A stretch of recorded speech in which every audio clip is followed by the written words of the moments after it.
कमला, अरे नकम्मियों कहाँ मर गई सब की सब। ये धूप में अचार नहीं रखा। पूजा कहाँ है? आवाज लगाकर थक जाओ पर इन महारानियों के कान में जू तक नहीं रेंगती। पूजा दौड़कर आती है। पूजा बोली, जी दादी जी, मैं छत पर कपड़े सुखाने में अम्मा की मदद कर रही थी। कमला बोली, अच्छा तो तेरी अम्मा से अकेले कपड़े भी नहीं डाले जाते क्या? कब से आवाज लगाकर थक गई हूँ। जा ये बर्नियों को धूप में रख कर आ, नहीं तो सारा अचार खराब हो जाएगा। पूजा एक एक करके अचार की सारी बर्नियां धूप में रखने चली जाती है। कमला, मीना, ओ मीना, जरा एक लोटा ठंडा पानी तो पिला। मीना मटके से लोटा भर कर लाती है। लो दादी। कमला बोली, हाथ धोकर तो लाई थी ना, या खेलती आई और डुबो दिए हाथ मटके में। मीना बोली, नहीं दादी जी, हाथ धोकर पानी लाई हूँ। कमला बोली, अच्छा अच्छा ठीक है, जा देख जरा तेरी अम्मा के कपड़े डल गए हैं कि नहीं, शाम तक एक वही काम करेगी क्या? मीना बोली, जी दादी जी। मीना छत पर जाती है। अम्मा, दादी बुला रही है। शारदा बोली, हाँ आती हूँ। तुम छत पर नंगे पैर क्यों आ गई? देख छत कितनी गर्म है, पैर जल रहे हैं। चल अब जल्दी। दोनों साथ साथ नीचे आ जाती है। मीना खेलने चली जाती है और शारदा कमला के सम्मुख खड़ी है।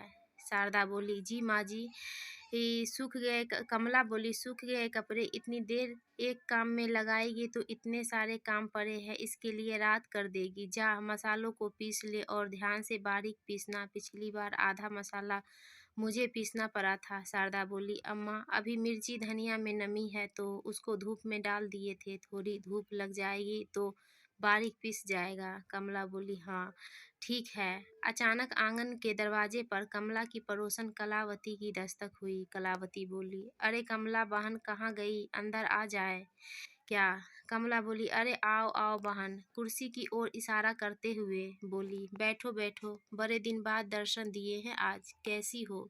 कलावती बोली, अरे मैं तो अच्छी हूँ, जरा बेटे के घर शहर तक पहुँच गई थी। तुम अपनी सुनाओ। लो बहू, ये मिठाई सबको बांट देना।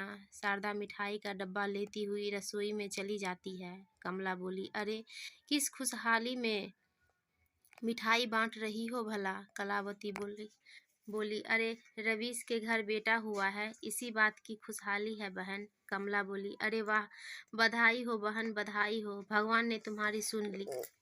एक मैं हूँ कि लगता है पोते का मुंह देखे के बिना ही जग से चली जाऊंगी। एक मेरी बहू है जिसने 3 3 बेटियां पैदा करके मेरे छाती पर बोझ पटक दिया है। कलावती, हाँ बहन, भगवान की दया से रवीश को पहला बच्चा बेटा ही हुआ, चिंता से मुक्त हो गई मैं तो।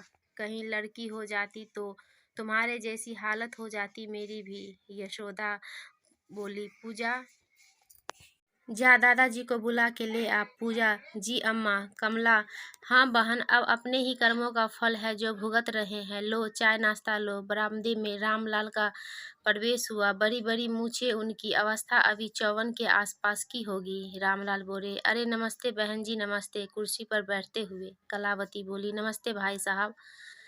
रामलाल, और सुनाइए, सब कुछ कुशल मंगल, बड़े दिनों बाद पधारे हैं। कलावती, हाँ भाई साहब, अपने रवीश के यहाँ लड़का हुआ तो उसी की देखभाल के लिए शहर चली गई थी। रामलाल बोले, अच्छा अच्छा। कमला बोली, हमारे तो नसीब ही फूटे हैं, क्या करे बहन जी। शारदा उनकी बात सुनकर मायूस सी खड़ी रहती है। कलावती बोली, अरे कमला बहन, इस बार देखना शारदा की भी गोद में पोता ही होगी। विश्वास रखो, ऊपर वाला सब ठीक करेगा। अच्छा अब मैं चलती हूँ, घर पर कोई नहीं है, फिर आना होगा बहन। कमला बोली, अच्छा बहन, आती रहना। यशोदा अपने काम में लग जाती है। दोनों ही पति पत्नी में वार्तालाप होता है। कमला बोली, देखो कलावती को भी पोते का सुख मिल गया और हम है कि छोरियों की सेवा चकारी कर रहे हैं, एक बेटा नहीं जन सकती। किस घड़ी में ये मेरे घर की लक्ष्मी बनकर आई थी, कर्म फूट गए मेरे तो छोरियों के मुंह देख देख कर। रामलाल बोले, अरे भाग्यवान, क्यों कोसती हो उन बेचारियों को, क्या बिगाड़ा है उन्होंने तुम्हारा? जब भी आवाज लगाती हो सब दौड़ कर तुम्हारे साथ हाथ बटाने आ जाती है। कमला बोली, बस बस, इतनी तारीफदारी भी मत करो छोरियों की, सिर चढ़ गई तो हो गई बात, अब तो पोते का मुंह देखे बिना ही मर जाऊंगी। आंखों में आंसू पोंछते हुए सोचा था पोते को जी भर कर देख खिलाऊंगी, पर इस निकम्मी ने पैदा की तो वो भी 3-3 बेटियां। रामलाल, अरे क्यों परेशान होती हो, बेटियां भी तो घर की लाज है, उनको दो बोल प्रेम भले बोल दिया करो, कभी हमेशा खरी खोटी सुनाती रहती है। कमला बोली, बस करो जी, बहुत हुआ, मेरी छाती का बोझ है ये तीनों तीनों बच्चियां बैठक में पढ़ रही है। कमला के बेटे मोहनलाल, माँ कौन आया था, मिठाई आई है जो। कमला बोली, अरे बेटा, तेरी कलावती काकी आई थी, रवीश के घर बेटा हुआ, उसी की खुशी में मिठाई बांटने आई थी। मोहनलाल बोले, अच्छा माँ, बहुत खुशी की बात है। कमला बोली, हाँ, सब खुशियाँ मना रही है, एक मैं हूँ कि तेरी औरत ने से एक बेटा नहीं पैदा किया जाता क्या। इस बार अगर एक और बेटी हुई भला तो इसको अपने मायके भेज देना, यहाँ कोई जगह नहीं है निकम्मियों के लिए। मोहनलाल बोले, जी माँ, मुझे भी अब यही इलाज दिख रहा है। मीना बोली, पापा, क्या हमें भी नाना जी के घर छोड़ आओगे। राधा, पूजा दीदी, हम नाना जी के घर जाएंगे। रामलाल बोले, अरे तुम माँ बेटे फिर शुरू हो गए, कुछ तो सोच कर बोला करो। बच्चियों की तरफ इशारा करते हुए पूजा बोली, जाओ बेटा, अपनी माँ का काम में हाथ बटाओ, और मीना राधा को भी ले जाओ। पूजा, जी दादाजी। कमला, क्या करे, तो बेटियों की लाइन लगा रखे, वंश कैसे चलेगा। सोचा है कभी, अपनी ही धुन में लगे रहते हो। रामलाल बोले, अरे तो बच्चियों के सामने ऐसी बातें क्यों करती हो तुम दोनों माँ बेटा। कमला बोली, इस बार जो लड़की हुई ना तो मोहनलाल का दूसरा ब्याह ही तैयारी कर लेना जी है, अब मुझे नहीं सहन होता ये सब। मोहनलाल, माँ ठीक कह रही है पिताजी, आखिर एक बेटा न होगा तो वंश कैसे चलेगा, कौन मुंह से जात बिरादरी में बैठूंगा। रामलाल बोले, और भला शारदा का क्या होगा, सोचा है। मोहनलाल बोला, उसको मायके भिजवा दूंगा। रामलाल, और बेचारी बच्चियों का। मोहनलाल बोला, मीना और राधा ले जाएगी उसके साथ। रामलाल बोले, कितने निर्दयी हो गए हो बेटा तुम, ईश्वर तुमको सद्बुद्धि दे। राम राम राम। कमला कही, सही कह रहे हो बेटा, इस मुसीबत से पीछा तो छूटेगा।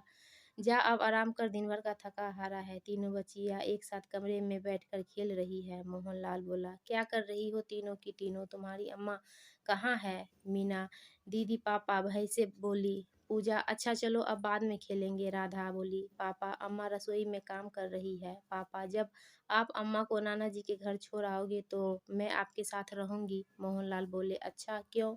राधा बोली, मैं आपकी रानी बेटी हूँ ना। मोहनलाल बोला, हाँ बेटी, पर तू मेरा राजा बेटा तो होती तो अच्छा होता। शारदा बोली, आपकी बेटियां आपके लिए भी बोझ हो गई क्या। मोहनलाल बोला, बोझ ही तो है, बेटा होता तो मेरे कामों में हाथ बटाता रहता, इस पर बेटा ही होना चाहिए, वरना माँ की बात मानने में जरा भी देरी नहीं होगी। शारदा बोली, बेटा होना या न होना क्या मेरे हाथ में है, माँ जी भी सबके सामने खरी खोटी सुना देती है क्या, सबकी दोषी मैं ही हूँ। मोहनलाल बोला, ये अपनी दुहाई अब यहाँ कोई नहीं सुनेगा। यशोदा को प्रसव पीड़ा होने पर नज़दीकी शिकायत अस्पताल लाया गया, उसके साथ कमला, मोहनलाल है।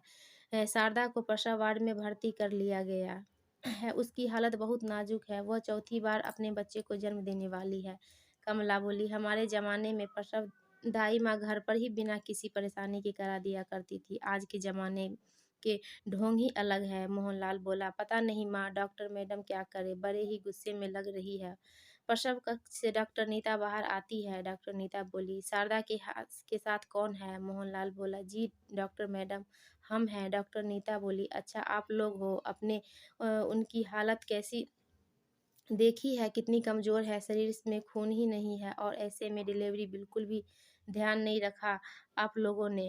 मोहनलाल बोला, जी जी डॉक्टर साहिबा, डॉक्टर नीता, इन्हें खून चढ़ाना पड़ेगा, जाइए व्यवस्था करिए। डॉक्टर नीता पर सब कक्ष में चली जाती है। कमला बोली, लो ये एक और नई मुसीबत गले पड़ गई। मोहनलाल बोले, अब क्या करें माँ। कमला बोली, खून चढ़ाना पड़ेगा, अब हम कहाँ से लाए। मोहनलाल खून की व्यवस्था करने चला जाता है। सीमा, अरे कमला, मुझे पहचाना। कमला गौर से देखते हुए, अरे सीमा है न तू, कितने सालों बाद देखा तुझे, कैसी है तू। सीमा बोली, अच्छा पहचान लिया हंसते हुए, मैं तो अच्छी हूँ, तू सुना यहाँ कैसे आना हुआ, सब कुशल मंगल तो है न। कमला बोली, अरे क्या बताओ, बहू को डिलीवरी के लिए भर्ती किया है, पर तू यहाँ कैसे? तू तो अपने बेटे के साथ शहर में रहने चली गई थी ना? सीमा बोली, क्या बताऊँ, अब चली तो गई थी पर बेटे और बहू को मेरा वहाँ रहना सुहाता नहीं था। आए दिन दोनों ने मुझे लेकर झगड़ा होता रहता था। थक हार कर मैं अपनी बेटी के पास आ गई। कमला बोली, अच्छा बेटी के साथ कहाँ रहती है? बहू बहुत छोटी सी तेरी गुड़िया बेटी, तब देखा था उसे, अब तो उसका ब्याह कर दिया होगा तूने, फिर उसके साथ रहने में परेशानी नहीं होती क्या? प्रसव कक्ष से डॉक्टर नीता आई। डॉक्टर नीता, अम्मा जी खून चढ़ाना बहुत आवश्यक है पेशेंट को, आप लोगों ने व्यवस्था कर ली? डॉक्टर नीता अपनी माँ सीमा को देखते हुए, अरे माँ आप आ गई? सीमा बोली, अरे कमला तू जिस गुड़िया की बात कर रही थी ये वही है, मेरी बेटी अनीता। कमला बोली आश्चर्य से, अरे ये गुड़िया है क्या? सीमा नीता से, ये मेरी बचपन की सहेली और तेरी कमला मौसी है, मैं बताती थी ना कि कभी कभी ये वही कमला मौसी है। डॉक्टर नीता, नमस्ते कमला मौसी। कमला बोली, नमस्ते, मेरी गुड़िया कितनी बड़ी हो गई है कि पहचान भी नहीं पाई। डॉक्टर नीता के सिर पर हाथ फेरते हुए, छोटी सी देखा था तुझे सीमा। हाँ कमला, अब मैं नीता के साथ रहती हूँ। डॉक्टर नीता, मौसी आपने अपनी बहू का ध्यान नहीं रखा, कितनी कमजोर हो गई है। कमला बोली, अरे बेटी क्या कमजोरी, उनके हाथ का बनाया खाना रहता है, कौन रोकता है भला? डॉक्टर नीता बोली, कितने बच्चे हैं इनके? कमला बोली, 3 छोरियां हैं, एक लड़की की आस कब से लगाए बैठी हूँ, एक बेटा हो जाता तो सुखी हो जाती। सीमा बोली, अरे कमला तू भी वही पुरानी जमाने की सोच में पड़ी है अभी तक। कमला बोली, अरे तो बेटा ही वंश न चलाएगा, आगे चलकर सहारा बनेगा। डॉक्टर नीता, मौसी बेटे की लालसा में आज आपकी बहू की जान पर बन पड़ी है। कमला बोली, अरे बेटी तू अभी नादान है, भला छोरियों क्या उद्धार करेगी मेरा, और फिर बेटे का छोरियों से क्या मुकाबला भला? सीमा बोली, कमला आज मुझको देख, मेरी बेटी डॉक्टर है, अपने पैर पर खड़ी है, मुझे संभालती है, आज मेरी बेटी ही में तो मेरा सहारा है। कमला बोली, और बेटे को पढ़ाया लिखाया लेकिन मेरा नाम डुबा दिया। माँ उसके लिए आज कुछ नहीं है, अपना परिवार ही सब कुछ है उसके लिए।